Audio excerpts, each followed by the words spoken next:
May 1921, masigla at masayang nagtuturo ang guro na si Paul Dinac sa kanyang mga estudyante nang biglang nangyari ang hindi inaasahan. Nakaramdam si Paul ng pagkahilo at paninikip ng dibdib. Tumaas rin ang body temperature nito na para bang siya ay inaatake ng matinding lagnat. Dahil dyan ay dali-dali siyang dinala sa ospital. At pagdating sa ospital ay nakaramdam pa rin ng sobrang panghihina si Paul. Pinilit niyang magising at ibuka ang kanyang mga mata, subalit hindi na talaga kaya ng kanyang katawan ang panghihina. Kaya siya ay natulog na lamang. Paglipas ng ilang oras ay nagising muli si Paul. Subalit siya ay nagtaka dahil tila ba nasa ibang lugar na ang kanyang kinaroroonan. Ibang klaseng kwarto ang kanyang napuntahan na hindi pamilyar sa kanyang paningin. May mga kagamitan rin dito na ngayon pa lamang niya nasilayan. Naguluhan ng sobra si Paul.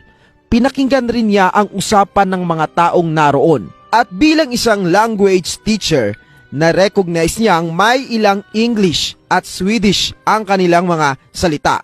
Pero kahit na ganon, ay hindi pa rin niya ito maintindihan. Napansin rin niya na ibang klase ang mga kasuotan ng mga taong naroroon. Dahil sa sobrang lito, sinubukan ni Paul na makipag-usap, lalong-lalo na sa mga doktor na nandun sa naturang lugar. Pero hindi talaga sila magkaintindihan. Sinubukan ni Paul na makipag-communicate sa mga ito sa pamamagitan ng lahat ng lengguwaheng kanyang nalalaman. Pero hindi talaga siya maintindihan. Hanggang sa si Paul ay nagsalita ng German language at mayroong isang doktor doon na nagbabantay na nakakaintindi sa kanya kahit papano. At nakita ni Paul na sobrang hirap na hirap ang naturang doktor sa pakikipag-communicate sa kanya. Pero kahit papano, at least mayroon na silang komunikasyon. Malamang sa malamang, ang unang tinanong agad ni Paul sa doktor ay, nasaan ako at ano ang nangyayari sa akin? Well, sumagot naman ang doktor sa pag-aakalang nagkaroon si Paul ng trauma or amnesia. At sabi ng doktor kay Paul, siya ay isang sikat na physics professor na naospital dahil sa aksidente. At ang kanyang pangalan ay Andreas Nordham. Nagtaka ngayon si Paul at sobrang naguluhan sa pangyayari dahil unang-una alam niyang siya ay hindi isang physics professor at isang language teacher. At higit sa lahat, hindi Andreas Nordham ang kanyang pangalan, kundi Paul Dinac. At dahil po dyan ay dali-dali siyang bumangon at pumunta sa salamin. Pagdating doon ay nawindang si Paul sa kanyang nakita. Dahil isang estranghero ang nakikita niya sa kanyang refleksyon mula sa salamin. Malamang sa malamang ang nakikita ni Paul sa salamin ay si Andreas Nordham. Hindi makapaniwala si Paul sa nangyayari sa kanya, kaya siya ay humagulhol at umiyak ng umiyak. Akala niya siya ay nababaliw o patay na. Pinagdidiinan niyang hindi nga siya si Andreas Nordham, kundi siya ay isang language teacher mula sa Switzerland. Maya-maya ay naisip ni Paul na baka siya ay nananaginip lamang, kaya pinilit niyang gisingin ang kanyang sarili. Subalit walang nangyayari. Talagang realidad ang kanyang na-experience noong panahon na yun. Habang kinakain si Paul ng pagkalito, pagkabalisa, takot at pangamba, ay may lumapit sa kanya na isa pang doktor na parang gusto siyang i-comfort. Alam ng mga tao roon kung ano talaga ang nangyayari kay Paul. Nakakaranas raw siya ng tinatawag na conscious slides, kung saan lumilipat ang kaluluwa o consciousness ng isang tao sa ibang panahon o ibang lugar at ito ay napupunta sa ibang katawan. Dahil doon ay sinabi po nila kay Paul na siya ay nasa taong 3,906 na.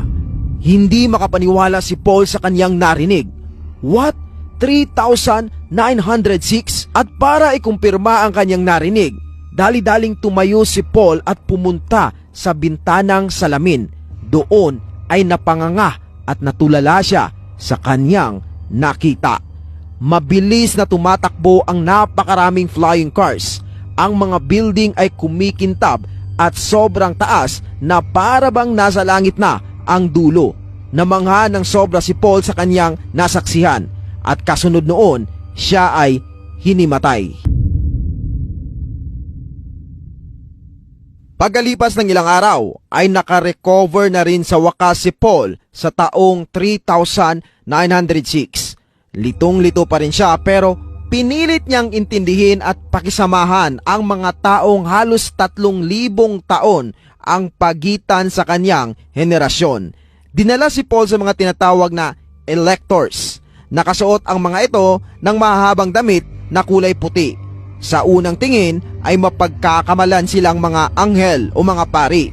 Pero ang mga ito pala ay mga wise men. Napakaraming kaalaman ng mga taong ito at pinaliwanag nila kay Paul ang totoong nangyari sa kanya. Tinuruan nila si Paul ng napakaraming bagay patungkol sa future at binigyan nila ito ng libro kung saan ang librong iyon kapag binabasa ni Paul ay may lumalabas na mga 3D objects at audio. At ang 3D objects na yon ay parang mga hologram. At itinuro nila kay Paul ang mga nangyari sa mga nagdaang panahon. Specifically, from 21st century hanggang year 3,900. Hindi nila kwenento kay Paul ang nangyari noong 20th century from year 2000 to year 2100. Dahil ito ay sobrang lapit lamang sa panahon ni Paul which is 1921. Pwede kasing mabago ang kasaysayan kung ikukwento nila ang mga mangyayari from 20th century dahil ito ay sobrang lapit lamang sa panahon ni Paul. At dahil po dyan ay nagkaroon na ng kaalaman si Paul sa mga posibleng mangyayari sa mundo sa hinaharap. Pero bago natin banggitin ang mga pangyayaring iyon, alamin muna natin kung totoo ba talaga ang kwentong ito at saan ito nanggaling. Ang katotohanan niyan, medyo o somehow may katotohanan ang naturang kwento dahil ito ay galing mismo sa isang trusted na source. At ang taong iyon ay walang iba kundi si George Papahatsis. Sobrang respetado ang taong ito dahil siya ay isang eksperto pagdating sa batas. Katunayan nga, ito ay Greek jurist at hindi lamang yan, siya rin ay isang professor ng law. Malayo talaga sa kanya ang pagsisinungaling at paggawa-gawa lamang ng kwento. Ang malaking katanungan ngayon, saan naman nakuha ni George ang naturang kwento? Ang sagot, galing po mismo kay Paul Dinac. Eto kasing si George ay dating estudyante ni Paul. Nung araw raw ay binigyan ni Paul itong si George ng assignment bilang isang teacher. Binigyan siya ng tambak na papel na umaabot sa halos 1,000 pages. At ang papel na yon ay parang libro. At bilang kanyang guro, sinabihan ni Paul si George na i-translate ang parang librong iyon from German to English. At habang ito ay kanyang tinatranslate, na-realize nitong si George na ito pala ay kwento o diary mismo ni Paul Dinac nung siya ay napadpad sa future. And to make the story short, hinanap ni George ang pamilya ni Paul para i-verify kung talagang totoo ba yung sinulat niya sa naturang diary. Pero hindi na niya ito nahanap. Naisip niya na baka nagbago ng pangalan itong si Paul nung siya ay naging teacher ni George. So the story is very unique at wala pang nakikitang ganitong klaseng kwento si George. May ilang terminolohiya din doon na sobrang hirap intindihin at talagang galing pa sa future. Kailangan raw ng creativity at maraming kaalaman para maisulat ang kwentong iyon. At hindi niya nakikita na kayang gawin ang bagay na iyon ng kanyang teacher na si Paul.